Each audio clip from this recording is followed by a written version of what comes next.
3 राज्यों में प्रचंड जीत के साथ बीजेपी ने साल 2024 के सेमीफाइनल की बाजी मार ली है। राजस्थान, मध्य प्रदेश और छत्तीसगढ़ में भगवा दल की प्रचंड जीत हुई है। तीनों ही राज्यों में बीजेपी को बहुमत से बहुत ज्यादा सीटें मिली हैं। राजस्थान में 115, मध्य प्रदेश में 163 और छत्तीसगढ़ में 54 सीटें बीजेपी के खाते में आई हैं।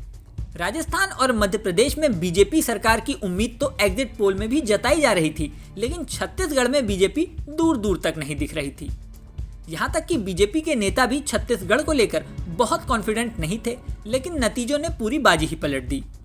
चूंकि इन तीनों ही राज्यों में बीजेपी ने कोई चेहरा नहीं दिया था, इसलिए जीत का क्रेडिट प्रधानमंत्री नरेंद्र मोदी को जा रहा है।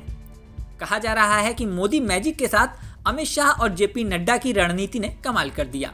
लेकिन इस जीत का एक और बड़ा फैक्टर है और वो फैक्टर है योगी फैक्टर। यूपी के मुख्यमंत्री और पार्टी में हार्डकोर हिंदुत्व का सबसे बड़ा चेहरा बन चुके योगी आदित्यनाथ इन तीनों ही राज्यों में पार्टी के स्टार प्रचारक थे।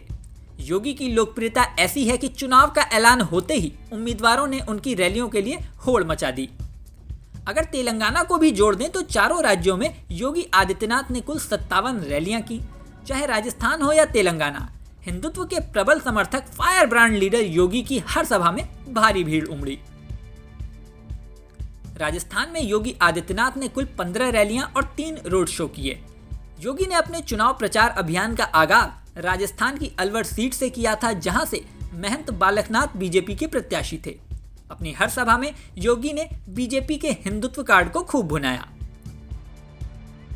राजस्थान में कांग्रेस की सरकार तो हिंदू विरोधी है, पेशेवर गुंडा और अपराधियों को प्रश्रय देती है।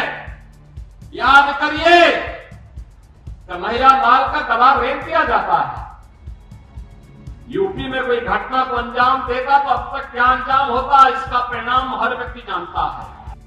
योगी ने 16 नवंबर से 23 नवंबर के बीच राजस्थान में ताबड़तोड़ रैलियां करते हुए राजस्थान की 40 विधानसभा सीटों को कवर किया।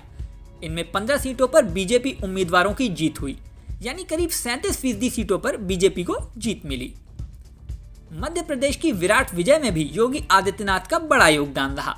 योगी ने अपनी रैलियों के जरिए 28 विधानसभा सीटों को कवर किया, जिसमें 22 पर भगवा लहराया, यानी यहां जीत में योगी फैक्टर करीब 79% रहा। छत्तीसगढ़ में भी योगी आदित्यनाथ का जादू दिखा। उन्होंने यहां रमन सिंह समेत 13 उम्मीदवारों के लिए प्रचार किया था, जिनमें 4 उम्मीदवारों को जीत मिली। तेलंगाना में पिछली बार सिर्फ 1 सीट जीतने वाले बीजेपी का ग्राफ इस बार तेजी से बढ़ा है। इस बार बीजेपी को यहां 8 सीटें मिली हैं। योगी आदित्यनाथ ने 9 सीटों पर प्रचार किया था, जिनमें 2 सीटों पर कमल खिला है। इस वीडियो में फिलहाल इतना ही। जल्द ही नया वीडियो लेकर आपके सामने फिर आएंगे। बने रहें न्यूज़ नेशन पर।